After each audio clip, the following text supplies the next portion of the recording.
Spring training is here. We finally got some games to recap, and the Tigers add to their starting pitching core. You are Locked On Tigers, your daily Detroit Tigers podcast. Part of the Locked On Podcast Network, your team every day.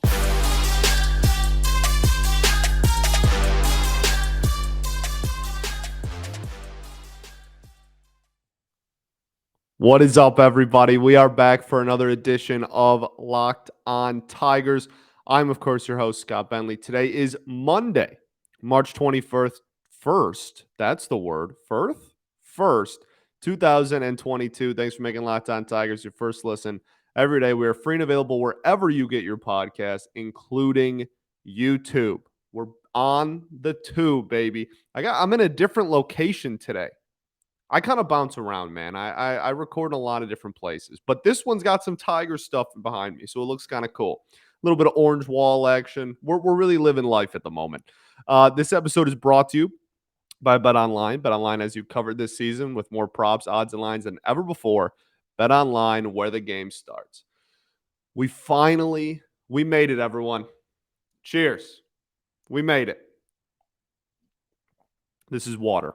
We made it. Baseball's being played.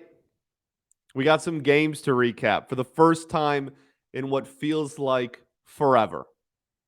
We went through a lockout. We went through the beginning parts of we finally finished free agency.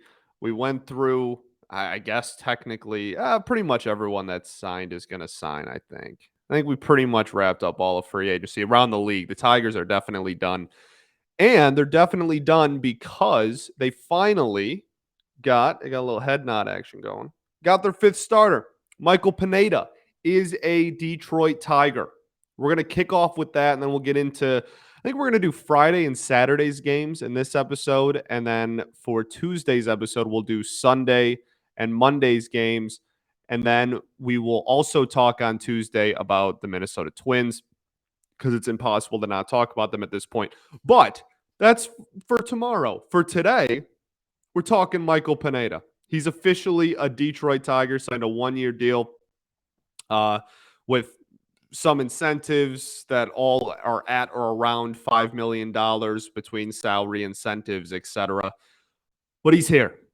Michael Pineda is a Detroit Tiger. I'm really pumped about this. I think this is a fantastic move. And we kind of talked about this last week, right?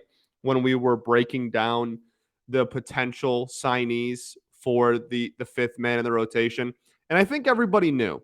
And I got on here and I screamed and cried about it. And that's a gross exaggeration in my opinion, but some of you like to tell me that I do that. And about how we needed a fifth starter, and they went out and got one. I think everybody knew we needed one. Look, and we don't need to go down the Tyler Alexander hole again. That's that I would get lost, and we would end up just going all 30 minutes on it. But at the end of the day, Tyler Alexander excels in the role that he is going to have this upcoming season. And that is spot starter. He'll still probably get, I know this is a huge differential, but somewhere between 7 and 15 starts. The lower that number is, the healthier and the better the rotation held up, and then the better news, really. I think that's probably widely agreed upon. But he is really good in that role. He's a great lefty specialist / long reliever and can give you some spot starts when you need it. And we're going to need it because everybody needs it. Nobody has just 5 dudes that go and pitch the whole season anymore. That's not how baseball's played these days. So I'm super pumped about Tyler Alexander. I want to start off with that because some people think that I just come on here and I just slander him and that's that. No, quite the opposite. I praise and think he can excel at the role that he is going to have. And thankfully, that's the role he's going to have now because we got Michael Pineda. Quick breakdown of Michael Pineda. We already talked about kind of his base numbers when last week when we were talking about, potential signees for that fifth rotation spot. But just going through kind of the type of pitcher he is, former top prospect. Michael Pineda was considered to be a very highly regarded prospect when he came up for the Mariners. And then he was traded in, at the time, what was considered like a blockbuster prospect trade, because you don't see too many prospect for prospect moves. And Michael Pineda was traded to the Yankees for, I think it was Jesus Montero, who was a very highly regarded catching prospect at the time. And neither of them really ended up becoming what everybody thought they were going to be. Pineda, obviously, with a significantly longer and better career than Montero. However, at the end of the day, Pineda didn't turn into like the bona fide ace that I think the Yankees thought he was going to. You know, they had all those pictures. I was a freshman or sophomore in high school when all this went down, and I just remember every day on Twitter and social media was pictures of Pineda and Sabathia together, because Sabathia is like a huge, ace Hall of Famer, and Pineda like towered over him and was bigger than him even. And everybody's like, "Oh, look, the Yankees' new pitcher is massive. Like he's gonna be so good." Dealt with some injury problems and just could never really get over the hump and become that top of the line rotation arm that everybody thought he was going to be in New York. That being said, if your expectations for him going on to the mound aren't this dude is supposed to be an ace, then he's a pretty fine pitcher. Uh, Career ERA of 3.98, sub 4 career ERA. We'll gladly take that. Last season, a 3.62. The shortened season of 2020, a 3.38. 2019, a 4.01. So if you look at the last 3 years, I know 2020 is whatever, but if you look at the last 3 years, you're looking at a 4 ERA or lower in every single season.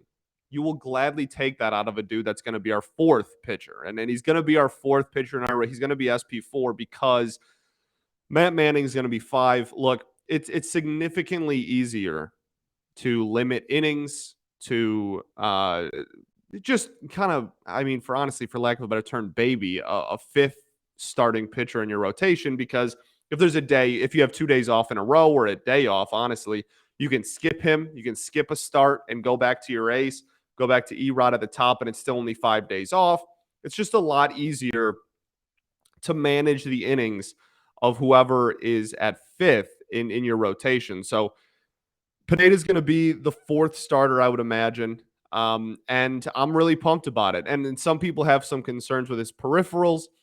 Yes, the baseball savant page is not beautiful. There's a lot of blue on there. Really, a majority of baseball savant, like it was a great new thing when it first came out, and it still holds a lot of value.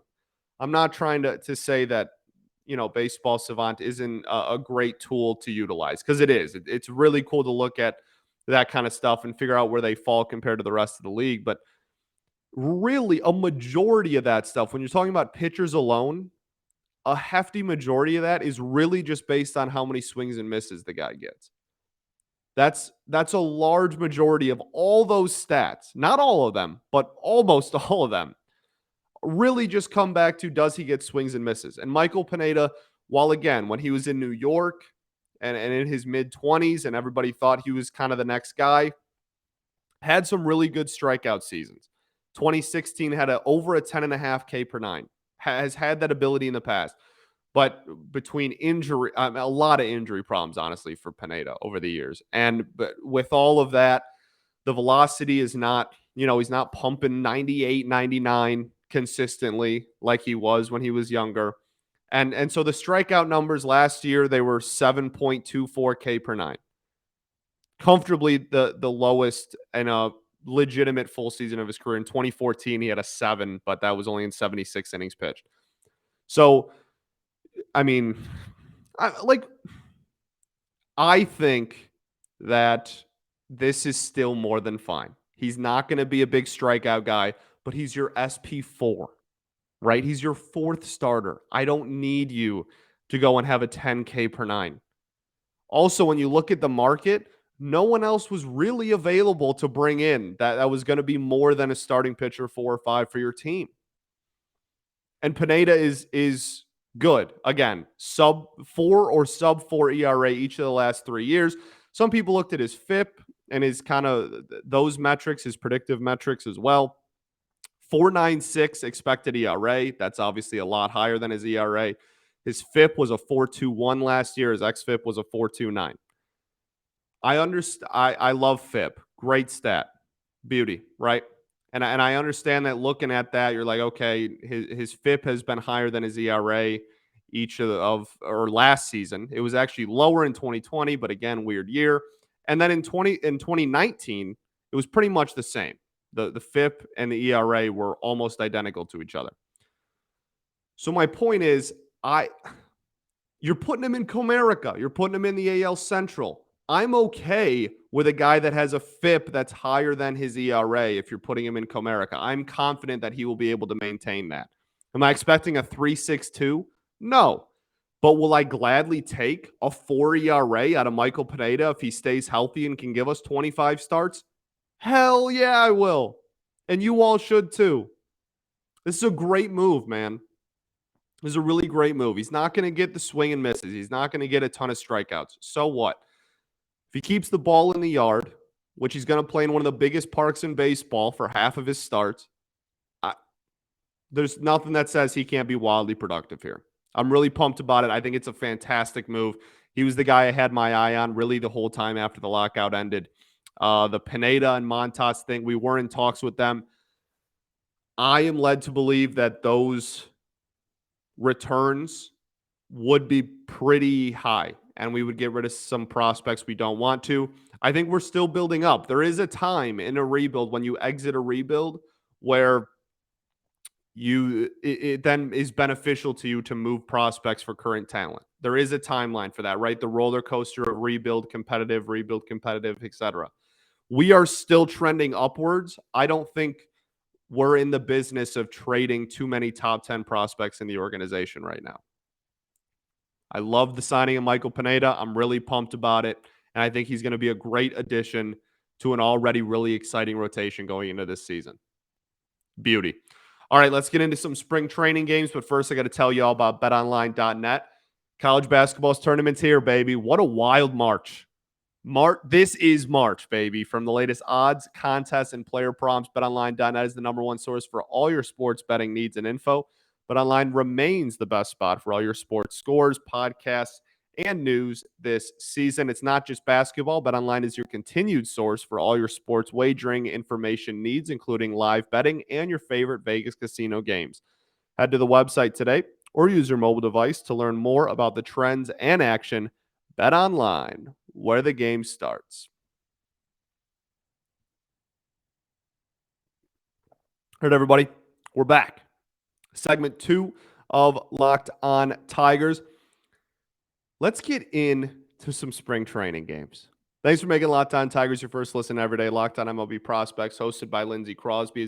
He's a prospect encyclopedia. That's the dog. And he's going deep on the MLB stars of tomorrow. It's free and available wherever you get your podcasts, including YouTube, just like us. If you're watching on YouTube, you can see me pointing at you. Subscribe to the YouTube, man. It's going to be fun. Like I said, we can do some fun screen sharing stuff. I said this on Friday during the season. Pull up stats, pull up plays, whatever. It's going to be fantastic. I cannot wait to utilize this platform when the season starts. It's going to be sick. Does everybody see this Galarraga picture behind me too? The almost perfect game Armando Galarraga poster. It's got the date on it. The ballpark and all that. It's sick. Almost perfect, baby. Never forget that that's the reason that we have instant replay now. Galarraga took one for the team for the betterment of this game. Never forget that. Then we got the Old English D over here. And then here we have a game-used base from, I just looked the wrong way. Game-used base from Comerica. Pretty cool stuff. Okay. Let's do it. Let's get into some spring training games, baby. Like I said, we're going to do Friday and Saturday today. So the first game being the Phillies, second game being the Pirates. The Phillies game was awesome. Ended in a tie. Everybody's like, oh, why don't they play extras? It's spring training, dog. Ease up. Take a breath. It's spring. I promise it's okay. In all honesty, once they get to 9, both managers can play 10 if they both really want to, and they can keep going. But it's the first game of spring training. There's no point in tiring people out. Like, you're going to be able to use everybody you want to. There's no point in this just playing extra innings. So it's okay. I know with a tie, it's okay. Regular season games aren't going to end in ties. Everything's all right. Badoo, absolute pimp shot. Just gross. It was so sick, dude. The first homer for the Detroit Tigers in the calendar year was an Akil Badoo moonshot, and he knew it off the bat. He pimped it. He had a little fun with it. Awesome. I love that man. I would jump in front of traffic for Akil Badoo. The list of things I would do for Akil Badoo is probably concerning because I love him. Everybody does. That's the dog, man. So really cool to see him get off on the right foot there. Again, the big thing with Badoo this spring is just going to be how he looks against lefties. That's like my easily the biggest storyline with Badoo. Everybody knows that he has the ability to hit righties and hit righties pretty damn well for as young as he is. So as you're watching throughout the spring, just pay attention to how he looks against lefties, because that's going to be the biggest thing. Especially, I mean, if he looks good against lefties, it could be the difference between carrying 4 and 5 outfielders, to be honest with you. Because every team's going to carry at least 4, right? You got that 4th outfielder that can play all 3 positions if you need to. So that's going to happen. But if Badoo struggles against lefties still, they could have, okay, we want our utility 4th outfielder that can play anywhere, mostly center probably. But we also want a 5th guy that can play in the corner and kind of platoon with Badoo. It really could be the difference of a whole roster spot on this team. And I know that's a lot, seems like a lot of weight to put on a kid's spring training shoulders, but it's true, man. His performance against lefties could determine a lot for opening day. Riley Green, homer. It was back-to-back too. If you that might be the most excited I've gotten in a spring training game ever. I'm trying to think. Like the Miggy home run last year was pretty cool. Or was that even 2020? I don't remember. Miggy hit a homer to dead center against the Yankees. I think Travis Demerit and him went back to back. I think that's right. I got pretty excited for that one, but you're not going to find too much more of an electric factory than Badoo and Green back-to-back home runs in a spring training game. You're not. It was beautiful. And Riley, for what it's worth, too, that's an impressive homer. I know the ball was carrying a little bit and there was a little windy, whatever. But for a guy that has such a long swing, right? Like his swing reminds me of Cody Bellinger. It's so long and circular, right?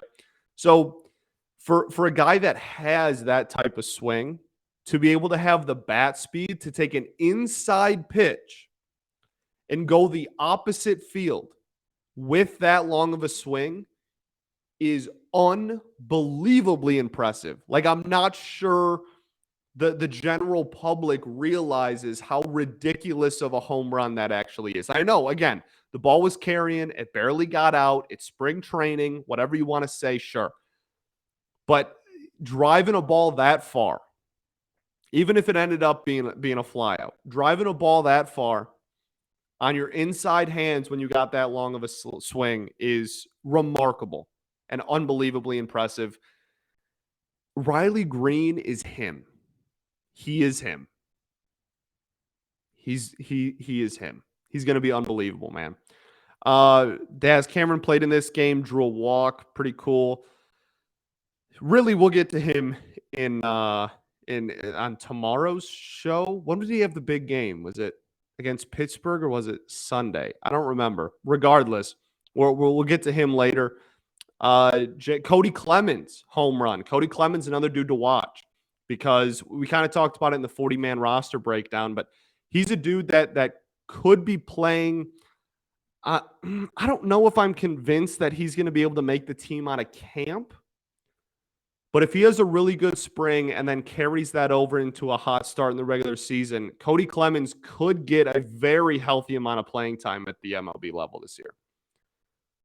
And the lack of versatility might be kind of an issue. Really, only a second baseman and not even too good defensively at that. But if you got a guy like Harold or somebody that can play a lot of different positions, you might be able to burn that 26th roster spot on just kind of like a bat heavy one position kind of a bench player. We'll see. But obviously off to a great start in the spring, right? Spencer Torkelson with a knock in this game too. And then the pitching, we'll end on that really quick. Erod got the start. He looked phenomenal. And his final inning, there was a little bit of struggle, but for the most part, I'm just glad he pounded the strike zone, pounded it. The entire outing, every ball was in the zone. There was a couple of seeing eye singles that barely got through the infield, whatever. Not going to lose sleep over those. Nothing you can really do about those. No walks, 3 strikeouts in 3 innings. Amazing. All I'm going to ask from you is to do that. Great analysis there. Is to pound the zone like that. Erod has the stuff to get swings and misses, right? And if he doesn't walk people and just pounds the strike zone and they only, is able to get swings and misses, miss hard contact like that, and he's able to I'm getting really, really, really excited about Erod. All I'm asking is to keep pounding the strike zone, especially in spring training. Can't ask for too much more than that. First start of spring, all pitches in the zone, beautiful. Joe Jimenez pitched this game, sure. The velocity was pretty solid, I guess. Why not? The only other person I really want to talk about out of the pen for this game was Will Vest, who's had kind of a wild relationship with the Tigers, was a prospect for us, got taken by Seattle in the Rule 5 draft, struggled, got released in the middle of the season. And when you get put on waivers in the middle of the season and you're a Rule 5 pick, if you clear waivers, you then go back to the team that you were originally on before you got taken in the Rule 5. So Will Vest is now back. He was good velocity, good strikeout numbers, okay outing, sure. Gave up a little bit of hard contact there, but why not? Sure. It will be interesting to see him continue to pitch and honestly keep an eye on him down in the minors because now he does have major league experience, even though it wasn't all that great. Okay, let's get into the Pirates game. That was actually a pretty fun and kind of exciting game for the Tigers. But first, I got to tell y'all about Built Bar. We're in March. We're deep into March, almost heading into April. A lot of people are giving up on their New Year's resolutions, but not this year if your resolution is about eating healthy. And that's thanks to Built Bar. It almost feels like it's not really a resolution because you actually enjoy eating them. If you haven't tried the puffs, you're missing out. There's nothing to really say, man. They're protein-infused, chocolate-covered marshmallows. Not sure what else you really want in life. That's kind of the pinnacle, I feel like. They're a fan favorite. They also come in different flavors: cinnamon churro, coconut marshmallow, banana cream pie. They're all so good. They're going to be your new favorite. All Built Bars are covered in 100% chocolate, puffs included. They're low calorie, high protein. Replace your candy bars with these. They're better. Most Built Bars contain 130 calories, 4 grams of sugar, 4 net carbs, and 17 grams of protein. You compare that to a candy bar, which usually has about 240 calories, 30 grams of sugar, and dozens of net carbs. Mint brownie, coconut almond, and now white chocolate cookies and cream. The flavors are endless, and they're all delicious, and they come out with new flavors all the time. If they think a flavor might be good, they'll make it. It will be delicious and good for you. At Built Bar, they care about the taste. They're all about it. They make it taste delicious first, then they figure out how to make it healthy, and I don't know how, but they pull it off every single time. Just go to Built.com, use promo code LOCK15 for 15% off of your order. That's promo code LOCK15 for 15% off at Built.com. All right, everybody. Final segment here at Locked On Tigers. It's so nice to have baseball back, man. It's just the best. It's I know it's spring training, and I told everybody, oh, we're gonna take everything with a grain of salt, and clearly we are, right? I mean, you can tell when I break these down, it's not as deeply analytical, maybe, or as I guess intense as I would be with a loss or a win in the regular season. And you do have to take all this with a grain of salt, but it's just so nice to be able at 1 o'clock on a Saturday to just be able to turn on a Tigers game again. I missed it, man. So glad that baseball is back. So glad we're gonna get 162. I will forever be grateful this year, man. Like we didn't think we were gonna have a season. I didn't think we were gonna play 162. I would have bet pretty heavy money on BetOnline.net that we weren't going to play a full season. And here we are in spring, opening day, less than 2 weeks away. It's beautiful, man. Less than 2 weeks. I think I just lied. I think it's like 2.5 weeks away. Regardless, right around the corner. All right, let's get into this Pirates game. Some fun stuff in this one too. For starters, Spencer Torkelson and Riley Green both start again, 2 games in a row. We're not going to take too much of a look at who's starting every day and all that. However, it's nice to see them both get some playing time. It seems like for a majority of the spring, they're going to be in the lineup almost every single day. Awesome. Robbie Grossman had a very Robbie Grossman day at the office. Drew a walk, 4-pitch walk to start off the game. Also hit a home run. Awesome. Absolutely incredible. Robbie Grossman is absolutely back. Javi Baez got his first outing of the spring as well.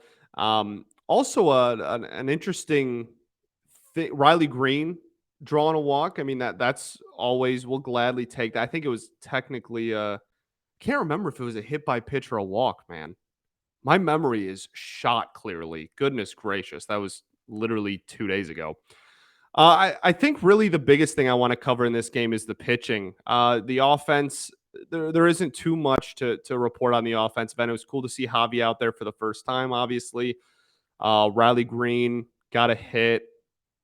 Daz Cameron, this was the Daz Cameron game. Okay, so Daz Cameron homered and went 3 for 3 with a home run and 2 of our 3 RBIs. Daz is it's I'm not sure there's anything Daz Cameron can do to make the team out of camp. I don't know if that's maybe a little too short-sighted, but I just have a really hard time believing, man, that with like Derek Hill's so good defensively and this organization loves Victor Reyes for some reason, unbeknownst to me. I just it's a surprisingly deep outfield these days. And I'm just not sure what he could possibly do to convince everybody in 2 or 3 weeks, like, hey, I'm going to be consistently good offensively all season. I do think Daz Cameron's going to get some playing time at the major league level this year. I'm just not sure it's going to be via an opening day roster invite. Someone to keep an eye out, though, because he has been hot to start out the spring. Derek Hill changing his batting stance yet again. Dude, I think I tweeted this out. He's got more batting stances than Ripken already. But whatever, if he can find one that even makes him a league average hitter, he's going to be wildly valuable because he's so good on the base paths and so good defensively. Really excited for Derek Hill this year as well. Yeah, that's pretty much it on the offensive side. Let's get into the pitching because there was a lot of really fun pitching in this game. Casey Mize with a start, solid outing, few strikeouts, a walk. Pitch count was a little high, but it's the first start of spring, whatever. If you haven't noticed, basically what I'm going to do this spring is if it's something negative, oh, it's spring. If it's something positive, best news in the world, right? That's how we're just going to run this. But for real, I mean, it's the first start of the spring. What are you going to do? Whatever, a walk in 2 innings, sure. He looked pretty solid, and I think the biggest thing to watch out for him this spring is just going to be how he uses his splitter. He did use the splitter in this game, and it looked pretty solid. He was able to get some soft contact on it. He was able to get a swing and a miss on it as well. But for me, it's comfortably the biggest Mize story. this year, or this spring rather, because maybe even this year. I mean, last season he went away from it.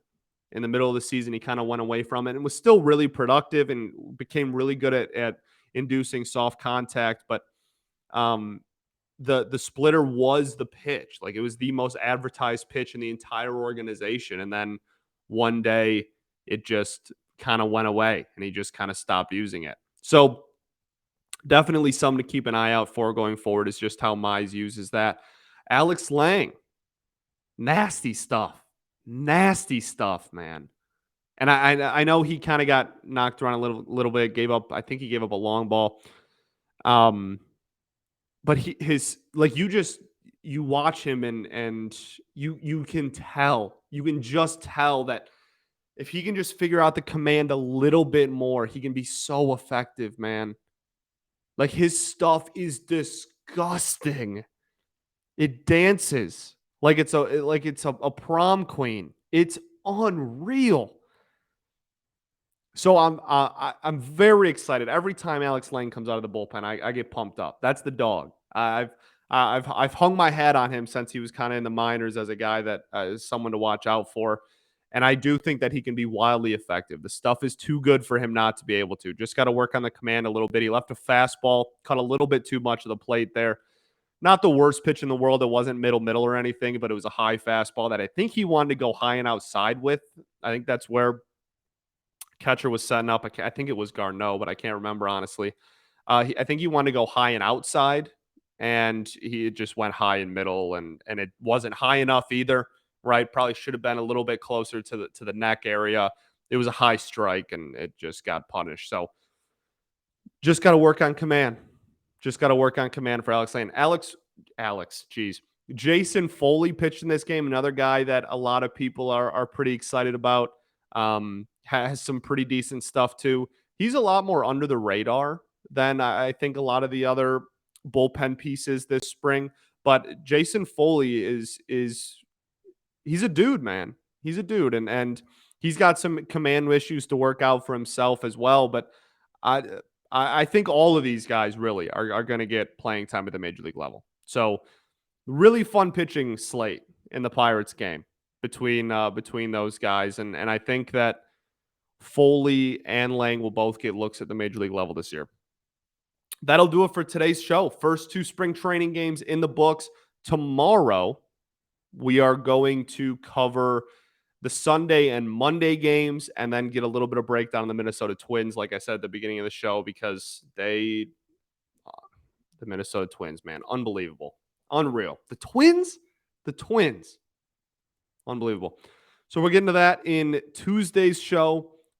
And then, like I said, the other spring training game. So thanks for making Locked On Tigers your first listen every day. Make your second listen Locked On MLB. Host Paul Francis Sullivan, please call him Sully, brings you his unique perspective on the major leagues, both past and present. It's free and available wherever you get your podcast, including YouTube, just like us. Check out the tube, baby. Go subscribe.